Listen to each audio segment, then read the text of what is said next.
धूप में जाने वाले हो तो सनस्क्रीन लगाना भी बिल्कुल मत भूलिए, क्योंकि बिना सनस्क्रीन के धूप में जाओगे तो आपको फिर वही समस्याएं हो जाएंगी। और ये जो चीज़ है इसको हम इग्नोर करते हैं कि हम धूप में निकलते हैं और सनस्क्रीन नहीं लगाते, तो मोस्टली लोगों को सर्दियों में तब भी झाइयाँ ज़्यादा हो जाती हैं। और रिजल्ट देखिए, आप स्किन देखिए चमक रही है, तो जितनी गंदगी होगी, धूल मिट्टी होगी आपके चेहरे पे, जो भी कालापन होगा ना, वो इसी तरह से आपके चेहरे से निकल जाएगा और आपकी स्किन चमकना शुरू हो जाएगी। भाई मैं बोल रही हूँ, आप एक बार ट्राई करके देखिएगा। झाइयों को लेकर के कुछ कमेंट्स आ रहे थे कि सब कुछ ट्राई करके देख लिया, सारे ट्रीटमेंट ले लिए, लेकिन झाइयां जो है ना खत्म होने का नाम ही नहीं ले रही हैं। अगर थोड़ी बहुत फेड होती भी है तो कुछ टाइम बाद दोबारा से वैसे ही हो जाती है। और सर्दियों के मौसम में तो कुछ लोगों की स्किन ऐसी होती है कि उनको ज्यादा झाइयों की समस्या देखने को मिलती है। पहाड़ों में तो मोस्टली मतलब सर्दियों के मौसम में ही झाइयां देखने को मिलती हैं। तो आज आपके लिए मैं एक ऐसी जबरदस्त रेमेडी लेकर के आई हूँ जो झाइयों की समस्या को जड़ से खत्म कर देगी। बस थोड़ा सा पेशेंस रखना, और जिस तरह से मैं आपको बता रही हूँ ना उसी तरह से आप इंग्रेडिएंट्स को लेकर के यूज करना। सारे नेचुरल इंग्रेडिएंट है, आपके घर में किचन में मौजूद चीजों का हम इस्तेमाल करेंगे। एंड ट्रस्ट मी, बहुत यूजफुल रेमेडी है। आप एक बार मेरे बोलने से ट्राई करना। बहुत सारे लोगों की झाइयां इस तरीके से ठीक हुई हैं, और आप जब ट्राई करोगे ना तो आपको खुद ब खुद रिजल्ट आपके सामने होंगे। और फिर आप उसको कंटिन्यू रखिएगा कि जब आप कंटिन्यू करते हैं किसी चीज को तो वो जो चीज है वो जड़ से खत्म हो जाती है। स्पेशली जब आप अपनी खुद से ये नेचुरल चीजें, ऑर्गेनिक चीजें इस्तेमाल करते हैं, तो इनसे फिर आपकी झाइयां जो है ना जड़ से खत्म हो जाती है। तो क्या करना है आपने, क्या है वो किचन के इंग्रेडिएंट्स। पपीता हम खाते हैं लेकिन बीजों को हम कहीं ना कहीं फेंक देते हैं। तो आज की जो रेमेडी है, तो आप में इसमें हम बीजों का यूज करेंगे। जैसे कि आपको पता है कि पपीते के बीज जो है ना वो काले कलर के होते हैं, तो इसलिए ये आपको जो पेस्ट नजर आ रहा है यहाँ पे, ये भी काले कलर का है। और पपीता ना गुणों की खान है, स्पेशली झाइयों की समस्या जिन्हें है। झाइयाँ मतलब कि आपकी स्किन काली हो गई, तो अगर आपके फेस पे कालापन है, दाग धब्बे हैं, तो सारी समस्याओं को ट्रीट करेगा। और एंटी एजिंग के लिए भी पपीता बहुत जबरदस्त चीज है। इसमें पोपेन नाम का एक एंजाइम पाया जाता है जो कि आपकी झाइयों की समस्या को, प्रॉब्लम को, मतलब आपकी जो स्किन की भी बहुत सारी लेयर्स होती हैं, तो लेयर्स के अंदर तक जाकर के प्रॉब्लम को जड़ से खत्म करता है। तो मेरे बोलने से आप जरूर ट्राई करना, आपको डेफिनेटली इससे बेनिफिट मिलेगा। तो क्या किया मैंने कि जो बीज थे ना पपीते के, उनको मैंने फेंका नहीं, उन्हीं के उनको आपने एक पेस्ट की तरह, आप इसको सुखा करके भी, जैसे कभी भी अगर आपने रेमेडी बनानी है तो सुखा करके भी आप यूज में ला सकते हैं। हमने पपीते के बीजों को लिया, धूप में आपने सुखाया उनको बढ़िया तरह से, और फिर जब आपको जरूरत महसूस हुई तो उसका पाउडर तैयार कर सकते हैं। लेकिन मैं यहाँ पे ताज़ा ही इसकी रेमेडी बना रही हूँ। ताज़ा चीज़ें आपको पता है कि उसमें न्यूट्रिशन वैल्यू जो है ना ज़्यादा होती है। तो फिर जो बीज है ना उनको आप हटा लीजिए, और थोड़ा सा 1-2 पीसेस आपने इसमें पपीते के भी ऐड करने हैं, ताकि मतलब ये इस तरीके का एक स्मूथ सा आपका पेस्ट यहाँ पे बन के आपके पास रेडी हो जाए। तो इसको आपने क्या करना है कि मिक्सर जार में बस नॉर्मली इसको ब्लेंड कर लीजिए बढ़िया तरह से। ब्लेंड करने के बाद आपने इसको छलनी की हेल्प से छान लेना है। छानना बहुत जरूरी है ताकि आपका जो पेस्ट है वो एकदम से स्मूथ हो और आपको लगाने में इजी रहे। इसे हम अपने फेस पे मसाज भी करेंगे। मसाज करने से क्या होता है कि चीजें जो है ना हमारी स्किन के पोर्स के अंदर तक जाती हैं। अब ऊपर ऊपर से आपने क्रीम तोप दी, उसको अच्छे से मसाज नहीं करोगे तो अंदर तक वो अब्सॉर्ब नहीं होगी, ठीक है। तो इसीलिए मैंने आपको बता दिया कि इसको आपने क्या करना है कि एक स्मूथ सा इसका पेस्ट तैयार करना है, ठीक है। तो ये चीज हो गई। अब देखिए इसमें आप इसकी और ऐसी चीजें 1-2 ऐड करेंगे जो कि झाइयों की समस्या के लिए, आपके रंग को साफ करने के लिए बहुत जबरदस्त है। बहुत बारी कमेंट्स भी आते हैं कि भाई स्किन को गोरा करने के लिए उपाय बताइए।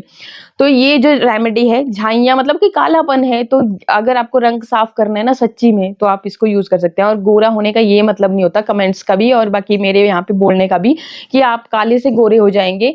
जो हमारी स्किन जो है ना कपड़ों से ढकी होती है वो गोरी होती है एज कम्पेयर टू हमारी स्किन। अब मतलब देखो बोलने का ही तरीका है, आप फेयर बोल लो, गोरा बोलो, कुछ भी बोल लो, है ना, लाइट स्किन को करना, तो वो चीज है। तो ऐसा नहीं है कि भाई चमत्कार होता है, बस वो जो हमारा बाहर हम निकलते हैं धूल धूप प्रदूषण की वजह से हमारी वो स्किन जो है ना डैमेज होती है, जो कि कपड़ों से ढकी नहीं रहती है। डायरेक्ट जब आपकी सनरेज पड़ती है तो आपको कई बार सनबर्न भी हो जाता है, और हार्मफुल सनरेज फिर आपको मतलब एक डार्कनेस आपकी स्किन पे होती रहती है। तो बस उसी को रिपेयर करना, उसी को उस शेड में लेकर के आना जिससे हम एक्चुअल स्किन में हम पैदा हुए थे, तो वो जी उसको हम बोलते हैं। तो यहाँ पे आप मतलब कुछ कमेंट्स आना शुरू हो जाते हैं, तो मैं पहले ही क्लियर भी कर रही हूँ। तो फिर देखिए जी, इसमें हमने सबसे पहले जो ऐड करना है वो है दही। दही आपको पता ही है कि प्रोटीन कैल्शियम भरपूर मात्रा में होता है दही में, और लैक्टिक एसिड। भरपूर मात्रा में। और यहाँ पे जब ये पपीते के साथ आप इसे मिक्स करके लगाओगे ना, तो मतलब एक तरह से आपकी जो रेमेडी है बहुत पावरफुल हो जाएगी। तो यहाँ पे लगभग 1 चम्मच के करीब आपको दही ले लेना है, ठीक है? तो यहाँ पे मैं ये 1 चम्मच दही इसमें ऐड कर दूँगी और लगे हाथ आपने फटाफट से चीज़ों को मिक्स करते चलना है। जैसे-जैसे आप ऐड कर रहे हो, वैसे-वैसे ही आपने चीज़ों को मिक्स भी करते चलना है, ठीक है? तो एक तो हमने ये डाल दिया। सेकंड, अब देखिए इसमें क्या डालना है, सारी चीज़ें देखो घर पे मौजूद है, ऐसा नहीं कि आपको बाहर से कुछ एक्स्ट्रा ही कलेक्ट करना है। ये शहद है और शहद बहुत बेहतरीन चीज़ है, आपको पता नहीं होगा, लेकिन झाइयों की समस्या को ये खत्म करने के लिए बहुत ही बेहतरीन चीज़ है। तो मैंने आपको पहले भी उपाय बताया था कि किस तरीके से आप शहद को मतलब नॉर्मली थोड़ा-सा शहद लीजिए अपने पाम पे ही और उसके अंदर कुछ ड्रॉप्स डालिए नींबू के रस के और एक लेप लगा लीजिए। आप खुद देखना 10 मिनट बाद चेहरा धो के कि क्या फ़र्क महसूस हुआ। देखो चीज़ों को जब तक आप देखते रहोगे तो रिज़ल्ट कैसे आएँगे? आपको यूज़ भी तो करना पड़ेगा ना। ये एक मेरे को कल कमेंट आया कि भला ऐसे ही कोई रेमेडी असर नहीं करती और भी ऐसे ही बोलते। भाई जब देखते ही रहोगे तो कहाँ से मतलब कि आपको रिज़ल्ट आएँगे? रिज़ल्ट तो तभी आएँगे जब हम चीज़ों को एक्सपेरिमेंट करेंगे, यूज़ करेंगे, देखेंगे कि वाक़ई में हमारे ऊपर काम कर रही है कि नहीं। और नेचुरल इंग्रीडिएंट रिज़ल्ट ना दें ऐसा हो ही नहीं सकता। ये चीज़ सब जानते हैं आज की डेट में। हर कोई आज चाहता है कि केमिकल से दूर हटे और नेचुरल चीज़ों की तरफ आए।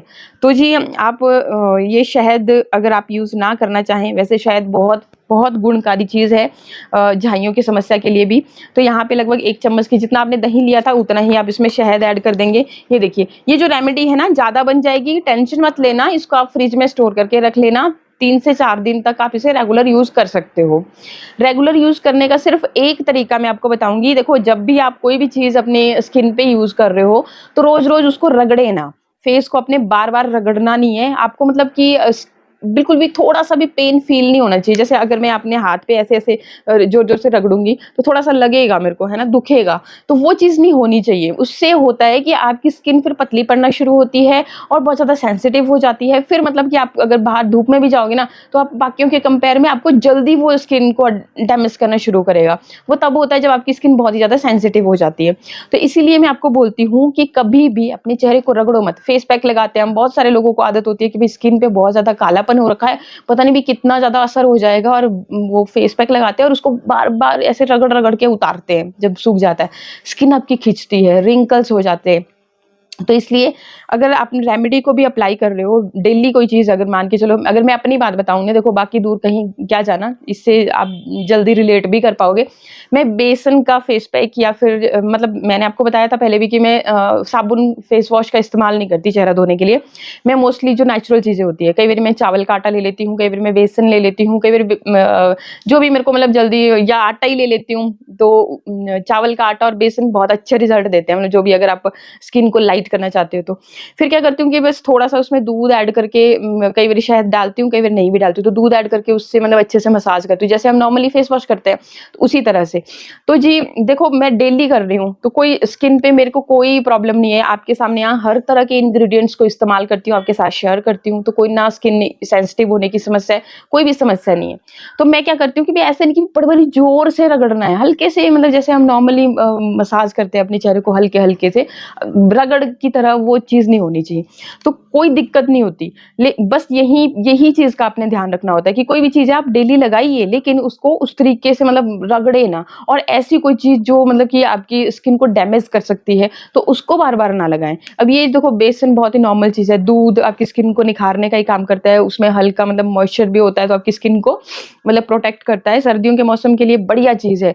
तो कच्चा दूध अगर आप लेते हो और बाकी बॉयल भी ले लिया, कोई दिक्कत नहीं है। तो दूध नरिशमेंट ही देता है आपकी स्किन को। तो इस तरीके की चीज़ें आपने लेनी है। जैसे लेमन है, अगर आप डेली यूज़ करोगे तो उससे थोड़ा नुकसान होता है, ठीक है? डेली नहीं उसको यूज़ करना, उसको मतलब जैसे हफ्ते में 2 बार यूज़ कर लिया, 3 बार यूज़ कर लिया, इतना कर सकते हो। बाकी डेली-डेली नहीं करना। तो यहाँ पे देखिए ये चीज़ भी मैंने ले ली और अब इसके बाद देखिए मैं क्या ले रही हूँ, मैं यहाँ पे नींबू की कुछ बूँदें ले रही हूँ। अब आप बोलोगे कि आपने तो बोला कि डेली-डेली लेमन यूज़, तो यहाँ पे हम मिक्स करके यूज़ कर रहे हैं, ठीक है? और बहुत ज़्यादा नहीं आपने ऐड करना है। अगर फिर भी आपको लगता है कि हमें सूट नहीं करता है तो आप इसको स्किप कर सकते हैं। इसकी जगह पे थोड़ा सा संतरे का रस यूज़ कर सकते हैं, या फिर इसे आप टोटल स्किप भी कर सकते हैं, ठीक है। तो यहाँ पे वैसे क्योंकि हमने दही भी लिया है, दही में भी होता है विटामिन सी, पर अच्छे रिजल्ट चाहिए और आप झाइयों को जड़ से ख़त्म करना चाहते हो तो लेमन जो है ना बहुत बेहतरीन चीज़ होती है। विटामिन सी से भरपूर होता है, और विटामिन सी एक ऐसी विटामिन होती है जो हर तरह के विटामिन को अब्जॉर्व करती है। मतलब उनके जो आपको फ़ायदे मिलने हैं ना, तो वो जल्दी मिलते हैं, ठीक है। अब्जॉर्ब कर लिया, जैसे आपके इम्यून सिस्टम को स्ट्रॉन्ग बनाए रखती है, तो उसी तरह से यहाँ पे भी काम करेगी, आपकी स्किन को हाइड्रेट भी रखेगी। हमारी स्किन भी डिहाइड्रेट होती है, बार-बार पसीना आता है ना, तो उस तरह से। तो इस तरीके से आपने इसको भी अच्छी तरह से मिक्स कर लेना है। और फिर देखिए इसमें आप क्या कर सकते हो कि अगर बहुत ही ज़्यादा झाइयों की समस्या है तो आप इसमें एक विटामिन ई का 1 से 2 कैप्सूल इसमें इस्तेमाल कर सकते हो। तो क्या करना है आपने, इसके अंदर के जो भी ऑयल रहता है वो आपने लेना है। तो 2 से 3 कैप्सूल आप अपनी समस्या के हिसाब से ले सकते हैं। तो मेरे यहाँ पे आप देख ही रहे हो कि फेस पे झाइयाँ नहीं है, तो मैंने 1 ही कैप्सूल लिया। बाकी आप 2 से 3 कैप्सूल इसको इसके ऐड कर सकते हो। और अगर इसको स्टोर कर रहे हो तो सिर्फ फ्रिज में रखना, बाहर आप नहीं रखना, बाहर जो है ना चीज़ें खराब हो जाती हैं, ठीक है। तो ये कर लिया हमने। अब देखिए इसको 2 तरीके से मैं इस्तेमाल करूँगी, एक और इंग्रेडिएंट ऐड करूँगी, लेकिन वो ऐड करूँगी नेक्स्ट वाले स्टेप में। पहले मैं क्या करूँगी कि इससे अपने फेस पे हल्के-हल्के से मसाज कर लूँगी, ताकि आपकी स्किन के अंदर तक ये अब्ज़ॉर्ब होए। और ये इतना पावरफुल होता है कि आपकी स्किन के पोर्स के अंदर तक की गंदगी को खींच बाहर निकालता है, मतलब प्रॉब्लम को जड़ से ख़त्म करता है। तो ये आपने किया, जिनको ब्लैक हेड व्हाइट हेड की प्रॉब्लम है वो यहाँ नोज़ एरिया, चिन एरिया पे भी इसको अच्छे से मसाज कर सकते हैं। और इस तरीके से बिल्कुल हल्के हाथों से करें, ज़्यादा ज़ोर-ज़ोर से रगड़ना नहीं है। अच्छी तरह से मसाज करके आपको फिर इसमें क्या करना है कि इसकी एक बढ़िया सी लेयर लगा लेनी है, ठीक है। तो यहाँ आँखों के आसपास लगा रही हो तो थोड़ा सावधानी से लगाएँ, और बाकी इसको एक बढ़िया सी लेयर की तरह लगा ले। अब देखिए जो मैं दूसरे स्टेप की बात कर रही थी, कई बारी क्या होता है कि हमें ना थोड़ा-सा मैश लगता है, मतलब चीज़ों को अगर आपका थोड़ा-सा भी अगर पतला बना होगा तो आपके इस तरीके से ये लगेगा नहीं, नीचे को गिरना शुरू हो जाएगा। तो उस चीज़ को अवॉइड करने के लिए आपने क्या करना है कि इसी के अंदर आप थोड़ा-सा क्या कर सकते हो कि बेसन ऐड कर लीजिए। बेसन के ऐड करने से क्या होगा कि एक तो ये थिक हो जाएगा, और दूसरा कि जैसे मार्केट से हम कोई भी चीज़, कोई भी फेस पैक लेकर के आते हैं ना, तो वो ईज़िली मतलब आप लगाने में, जैसे ब्यूटी पार्लर में तो कितना स्मूथ होता है, तो उस तरह से स्मूथ बन जाएगा। बस ये चीज़ होगी, और बेसन के हमारी स्किन के लिए फ़ायदे भी हैं। तो आप ये चीज़ कर सकते हो अगर करना चाहें तो। बाकी अगर आपने बेसन नहीं भी ऐड करना है तो भी आप इस चीज़ को लगाइए, इस तरीके से छोड़ दीजिए 10, 15, 20 मिनट, और फिर उसके बाद अपने चेहरे को नॉर्मल वाटर से आप धो लीजिएगा। चेहरे को धोने के बाद आपने अपने स्किन को अच्छे से मॉइस्चराइज़ करना है। धूप में जाने वाले हो तो सनस्क्रीन लगाना भी बिल्कुल मत भूलिए, क्योंकि बिना सनस्क्रीन के धूप में जाओगे तो आपको फिर वही समस्याएं हो जाएंगी। और ये जो चीज़ है इसको हम इग्नोर करते हैं कि हम धूप में निकलते हैं और सनस्क्रीन नहीं लगाते, तो मोस्टली लोगों को सर्दियों में तब भी झाइयाँ ज़्यादा हो जाती हैं। और रिजल्ट देखिए, आप स्किन देखिए चमक रही है, तो जितनी गंदगी होगी, धूल मिट्टी होगी आपके चेहरे पे, जो भी कालापन होगा ना, वो इसी तरह से आपके चेहरे से निकल जाएगा और आपकी स्किन चमकना शुरू हो जाएगी। भाई मैं बोल रही हूँ, आप एक बार ट्राई करके देखिएगा, इतनी पावरफुल है ये रेमेडी। तो आई होप वीडियो आपको अच्छे लग रहे हो तो इसी तरह के और भी अच्छे वीडियोस के लिए चैनल को सब्सक्राइब, वीडियो को लाइक शेयर करना बिल्कुल ना भूलें। मिलते हैं फिर नेक्स्ट वीडियो में। नमस्कार।